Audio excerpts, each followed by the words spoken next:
The hospital was silent except for the steady beep of the monitor. Two little boys sat on a bench outside the emergency room, hands clasped, eyes full of fear. They didn't know the man pacing before them, dressed in a sharp suit and cold confidence, but he couldn't tear his gaze away from them, because they had his eyes. 5 years ago, Alexander Reed, the ruthless Millionaire CEO, had walked out on Amelia after accusing her of betrayal. Now, fate had dragged him back into her life only to find her unconscious, fighting for her life, and two small hearts waiting for someone they'd never met. Their father, as the doctor whispered, she might not make it through the night. Alex's world shattered. He finally realized what he had lost and who had been waiting for him all along. Alexander Reed was known across the city as the man who never lost control, the Millionaire CEO, who built an empire from the ground up and crushed anyone who betrayed him. But that night, as he stepped into the hospital, his control vanished the moment he heard her name. Amelia Carter. Severe accident. Critical condition. The nurse's voice echoed in his ears, and time froze. He hadn't heard that name in 5 long years. 5 years since he walked away. 5 years since he destroyed everything between them with one cruel sentence. "I don't believe you." She had begged him to listen, tears streaming down her face, whispering that she hadn't betrayed him. But back then, Alex's pride was louder than her pain. He'd walked out, leaving her in that tiny apartment, pregnant and alone. He didn't know if the child survived, or if she ever forgave him. Now, as he stood at the door of her hospital room, the sharp scent of antiseptic burned his throat. Through the glass, he saw her, pale, fragile, lying motionless on the bed. Tubes surrounded her, a faint beat marking the rhythm of her heart. And then, he saw them. 2 little boys, identical twins, maybe 5 years old, sat beside her bed, holding her hand. Their faces were angelic, innocent, and hauntingly familiar. They had his eyes. His exact storm gray eyes. Alex's heart stopped. He stumbled back, as if the ground beneath him had vanished. He wanted to deny it, to believe it was coincidence, but deep down, he knew. He didn't need a DNA test. They were his sons. "Excuse me, sir," a soft voice said. A nurse stood beside him, her tone gentle. "Are you family?" He opened his mouth, but no words came out. Family. The word pierced like a blade. I was," he finally whispered. The nurse nodded sympathetically. "The boys have been here since morning. They refused to leave her side. Poor things, said their father is busy and will come soon." Busy.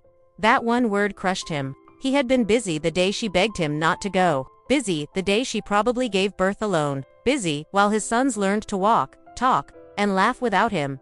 His chest tightened painfully. He watched as one boy brushed Amelia's hair off her forehead. "Mommy, wake up," he whispered softly. The other clutched a small, worn-out teddy bear, the same one Alex had once won for Amelia at a carnival, years ago. He turned away, his eyes burning. For the first time in years, Alexander Reed, the man known for his steel heart, felt it break.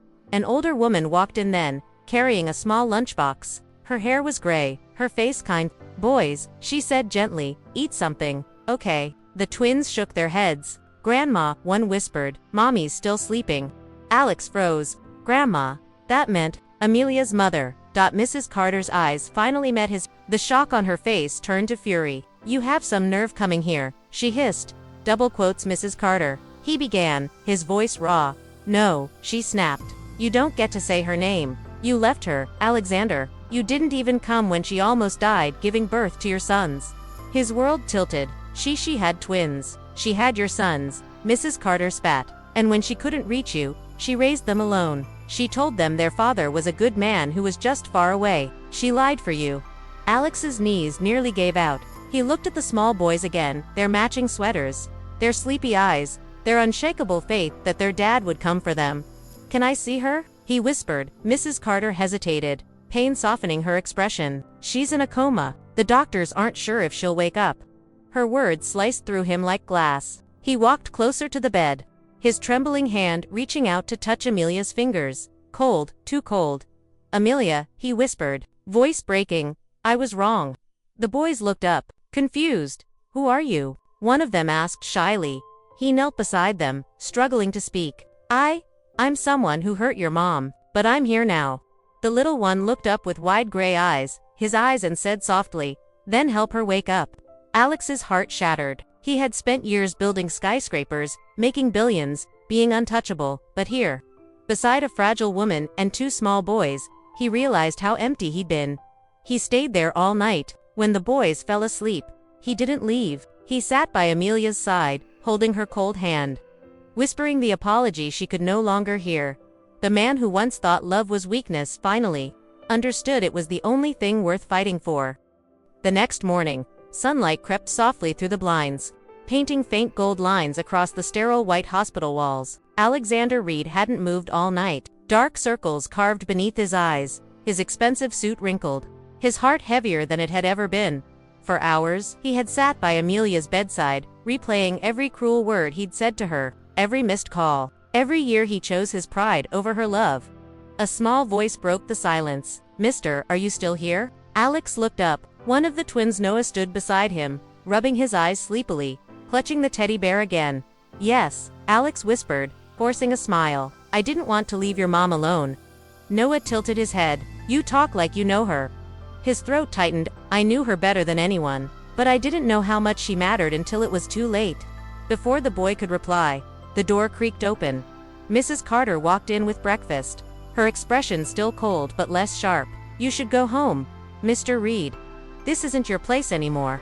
Alex stood, guilt and exhaustion written all over his face. "I can't," he said quietly, "not this time." Mrs. Carter sighed. "You think sitting here will fix what you broke?" "No," Alex replied, voice trembling, "but maybe being here will stop me from breaking again." Hours passed. Machines beeped steadily, and the twins colored on a small notebook near the window. Alex found himself memorizing every detail, the way Noah's brow furrowed when he drew, the way Liam hummed softly when he was happy. "They don't even know who I am," he thought, "and still, they feel like home." Then suddenly, a faint sound. The monitor beeped faster. Mrs. Carter rushed to the bedside, calling the nurse. Alex froze. Amelia's fingers twitched, her lips parted slightly, her breathing uneven. Then, slowly, painfully, her eyes opened. For a second, she seemed lost between dreams and reality. Then she saw the twins and exhaled shakily, tears forming at the corners of her eyes. "My babies," she whispered hoarsely. "Mommy," the boys cried, rushing to her side. They climbed onto the bed, clinging to her as if afraid she might disappear again. Alex turned away, biting the inside of his cheek to stop himself from crying. Then, her gaze shifted, her tired eyes landed on him. At first, confusion clouded her face, then disbelief, then pain. "Alex," she breathed. He froze. Hearing his name from her lips after so many years felt like being hit with every mistake he'd ever made. "You shouldn't be here," she whispered weakly. "I had to be," he said, stepping closer. "I thought I lost you. I didn't even know about them." His voice cracked. "I didn't know, Amelia." Her eyes glistened, a mix of anger and sorrow. "You didn't want to know." He swallowed hard, guilt washing over him. "I was a fool. I believed lies instead of you. I thought walking away would protect my pride, but all it did was destroy everything I had left." The room fell silent except for the faint hum of the machines. Amelia looked at the boys, their bright eyes, their small hands, and then back at him. "Do you even know their names?" Alex's lips trembled. "Noah and Liam." She froze. "How? I heard you say them in your sleep," he said softly. "I stayed all night. I couldn't leave again." For the first time, she saw something real in his eyes, not arrogance, not anger, but regret, deep, raw regret. Her tears fell silently. "You don't get to walk in and act like 5 years didn't happen." "I'm not pretending," he said, voice trembling. "I just want a chance to make them right, to make you right." Her chest ached, her body still weak. She wanted to hate him, to scream that he didn't deserve forgiveness, but the way he looked at the twins, the way his hands shook when he touched her arm, it made her heart hesitate. "They asked for you," she whispered. "Every birthday, every night. I told them their father was a good man, that one day, he'd come back." He closed his eyes, tears spilling freely now. "You shouldn't have." "I know," she said faintly, "but I wanted them to believe in something I didn't." He sank to his knees beside her bed, his voice breaking completely. "I don't deserve you, Amelia, or them, but please, don't take away my chance to try." The boys watched silently, too young to understand the history between them. But sensing the pain in the air, Noah reached out, touching Alex's hair. "Mommy, who's he?" Amelia hesitated, her heart pounding. She looked into Alex's tear-filled eyes and said softly, "He's your dad." The words seemed to echo in the small room. The boys blinked, looking from her to him. Liam tilted his head. You mean, the dad from your stories? Amelia nodded weakly. Alex covered his face with his hands, overcome with emotion. I'm so sorry, boys, he whispered. I should have been here. I should have been the one tucking you in, not a stranger. Noah smiled faintly. It's okay, you're here now. And just like that, the hardest heart in the city broke completely. He looked at Amelia again, eyes shimmering. I'll prove it. Not with words this time, but with everything I am. Her lips parted, her gaze softening just a little. You have no idea how much it took for me to survive without you, Alex. He leaned closer, his hand trembling over hers. Then let me help you live with me. The days after Amelia woke were slow, fragile, and full of silence. Her body healed faster than her heart. Every time Alexander entered the room, the air shifted heavy with all the words they'd left unsaid for 5 long years. The boys, innocent and curious, didn't sense the storm between their parents. They only saw a tall man who brought them toys, helped them draw superheroes, and always smiled even when his eyes looked like he'd been crying. Alex didn't leave the hospital once. He stayed through every checkup, every restless night, quietly proving through actions what his pride once destroyed. One morning, as Amelia watched from her bed, she saw him kneeling on the floor, helping Noah tie his shoes. Liam giggled as Alex made a funny face, pretending the shoelace was a snake. And for the first time in years, Amelia smiled without realizing it. The sight tore her heart in two, love and pain colliding inside her like thunder. How do you forgive a man who shattered you and still makes your heart ache for him? Later that afternoon, Alex knocked softly and stepped inside her room. She looked up from her book, her expression guarded. Can we talk? He asked. About what? She said quietly. About what I threw away, he replied. He walked closer, but stopped when he saw her hands tense. I was scared, he said, not of being a father, of not being enough. I was told lies, and I believed them because they gave me an excuse to run. I thought walking away would make life easier. It didn't, it just made it empty. Amelia's voice cracked. You left me when I needed you most. You didn't even ask me once if I was telling the truth. I know, he said, and that's the part that keeps me awake every night. Her eyes filled with tears, but her tone hardened. Do you have any idea what it's like giving birth alone? Listening to the doctors say you might not survive. Holding your sons while wondering if they'll ever meet their father. Alex's composure broke completely. He moved closer, tears streaking his face. I can't change the past, Amelia, but if it costs me the rest of my life to make up for that moment, I'll do it. Just tell me there's still a place for me somewhere, even if it's small. She looked at him, really looked, not as the ruthless CEO everyone feared, but as the broken man in front of her, who had lost more than he could bear. The room went silent again. Only the faint beeping of the heart monitor filled the space. After what felt like forever, she whispered, You're too late for apologies, but maybe not too late for them. He froze. You mean for the boys? She said. They deserve to know their father, but don't make promises you can't keep this time. He nodded, his chest shaking as he exhaled. I won't, I swear. A few days later, the doctors cleared her for discharge. Alex insisted on driving them home, not to his mansion, but to the small rented apartment she'd been living in. The twins ran inside first, laughing and fighting over who got to show Dad their favorite toy. Amelia watched quietly from the door as Alex knelt in the living room, listening intently to every word, laughing when Liam made sound effects for his superhero story. It was such a simple scene, but it felt like healing. She turned her face slightly to the side, blinking away tears. He noticed Amelia. He said softly, Can I take you somewhere tomorrow? Where? He smiled faintly. You'll see. The next morning, he drove her to a quiet place, a small park by the sea, the same spot where they once dreamed of building a life together.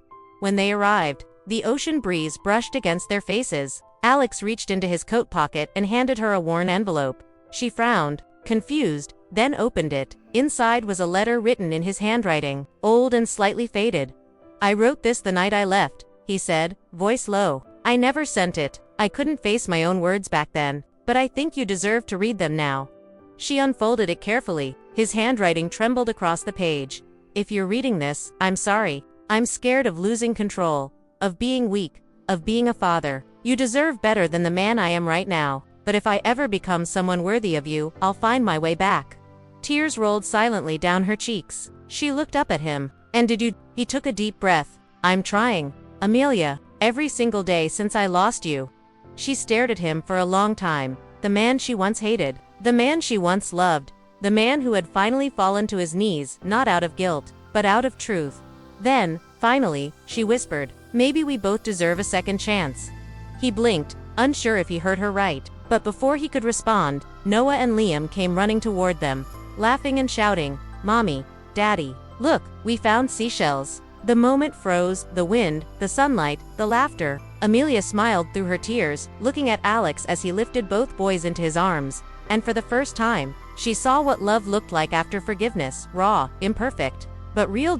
If this story touched your heart, imagine what love could do if pride didn't come first. Sometimes, life gives us only one chance to make things right, and when that chance returns, it's never by accident, it's fate calling you back. Would you forgive the person who broke you? If they came back with the truth in their eyes and love in their hands, tell me in the comments below. Subscribe for more emotional Millionaire CEO love stories full of heartbreak, reunion, and redemption, because every goodbye deserves one last hello.